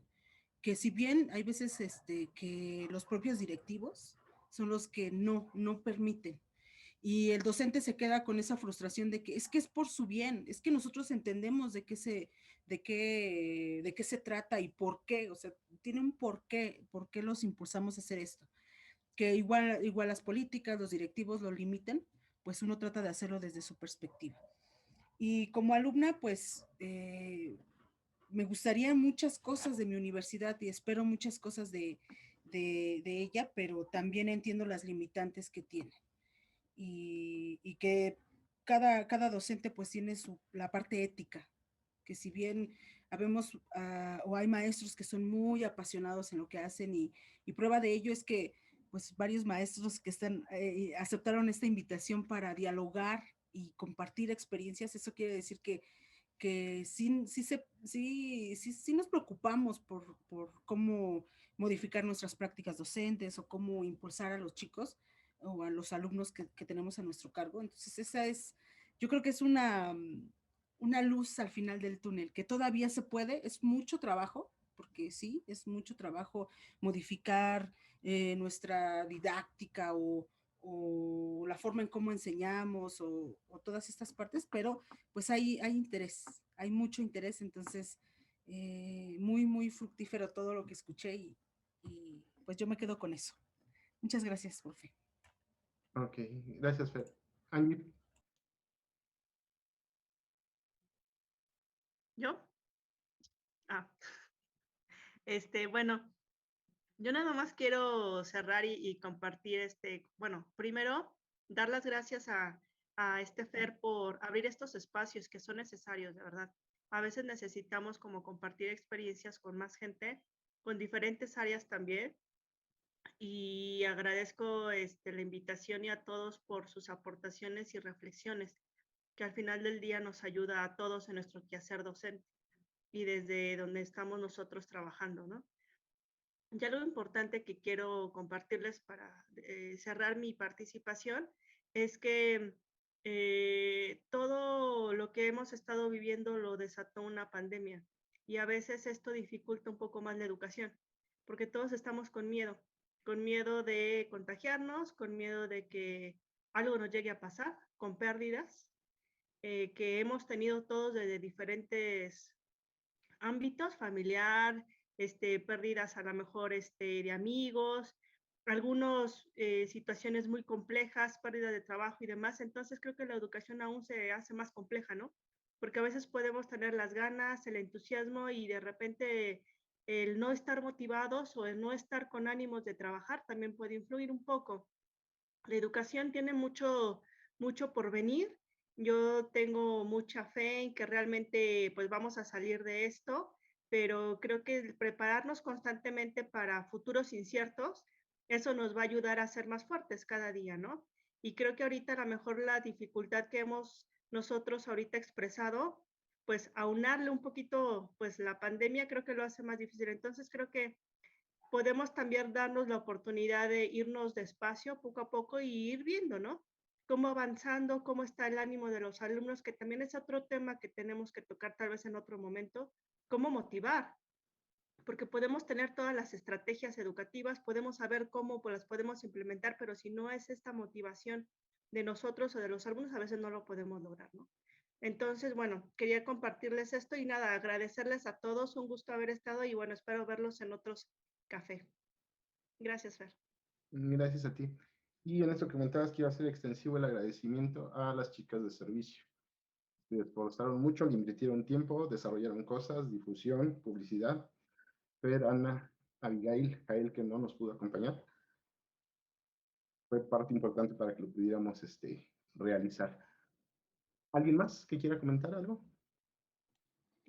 Bueno, yo nada más agradecer la invitación y comentar un poquito esto último de lo que trataron, hacia dónde mira la evaluación. Pues repensar mucho esto. Yo cuestiono mucho que la pedagogía en algún momento se volvió demasiado instrumental y de repente se perdió el ser humano por ahí. Pero algo que sí destaco de la evaluación desde el punto de vista pedagógico, los instrumentos que nos pueden aportar, es esta concepción nueva del humanismo, donde dice que la evaluación tiene que mirar a 3 enfoques. No solamente el conocimiento conceptual, que es el saber, qué queremos que sepan teóricamente, qué queremos que sepan en conceptos, el procedimental, que queremos que el alumno razone, que sepa ser analítico, que utilice el sentido común, que utilice la capacidad reflexiva, que utilice la imaginación, pero principalmente el actitudinal o tirarle al ser, qué tipo de ser humano queremos ser, qué tipo de ciudadanos estamos ayudando a formar, porque al final de cuentas, en básica, en preparatoria, en universidad, en posgrado, estamos formando humanos que van a dirigirse a una sociedad y pueden mucho aportar con esa formación que estamos dando como docentes. Y digo formación con esta insistencia, porque justamente la concepción de la educación ya no es transmitir la información y conocimientos, sino es esta formación del modelaje del humano mismo, ¿no? Y en este sentido también mirar a los tipos de evaluación, no solo engancharnos con yo voy a evaluar como docente, porque en mí yo soy el todopoderoso, sino dar la oportunidad a estos otros tipos de evaluación desde la autoevaluación que el propio docente puede dar y la coevaluación que se pueden dar entre pares. Y agradecerles nuevamente la invitación. Muchas gracias. Ok, gracias, Ana. ¿Alguien más? ¿No?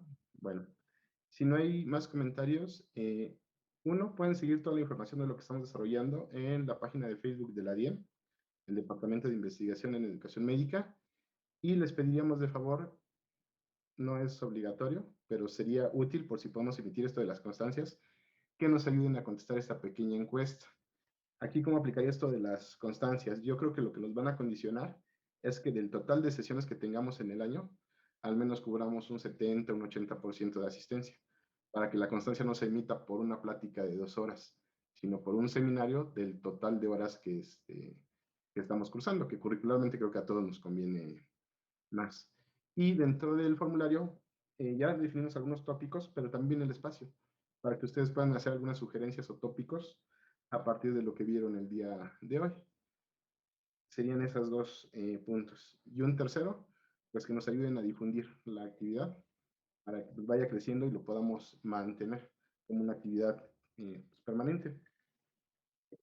Y pues gracias a todos por haberse conectado y participar con nosotros. Y bueno, en la página de la DIEM estaríamos programando la siguiente sesión. Se tiene contemplado que sea una sesión mensual, nada más. Gracias. No, a Muchas ustedes. gracias. Gracias. A ustedes. Muchas gracias. Gracias, hasta luego. Hasta luego. Cuídense mucho. Bye. Bye. Cuídense todos. Gracias, hasta luego, buena tarde. Hasta luego.